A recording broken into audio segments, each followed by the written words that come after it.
Toujours dans mon analyse du milieu astrologique, parce que je suis à la fois à l'intérieur, à l'extérieur, bon, eh bien, moi ce qui me frappe, c'est que pour beaucoup d'astrologues, l'astrologie suffit, elle se suffit à elle-même. On est dans le tout astrologique. Il n'y a pas besoin d'apporter des informations extérieures à l'astrologie. Même à la limite, pour étudier une situation, eh bien, on va utiliser les notions zodiacales, les notions planétaires, les notions mythologiques, et ça n'ira pas plus loin. Donc finalement, dès qu'on parle d'anthropologie, de psychanalyse, de psychologie, c'est déjà off limits. Hein.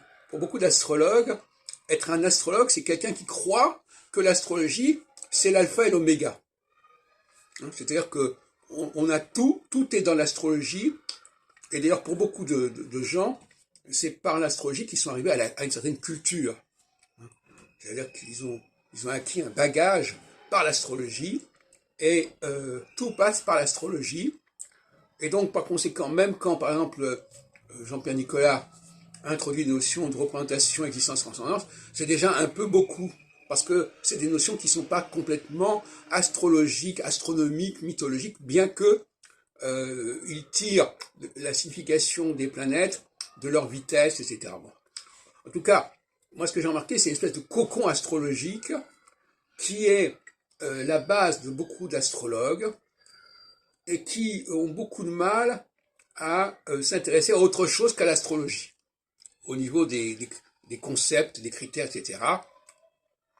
Alors, je ne reviens pas sur l'histoire d'Uranus, qui serait la planète du changement, comme si toute l'astrologie n'était pas un discours sur le changement, et qu'on n'a pas besoin d'Uranus pour ça.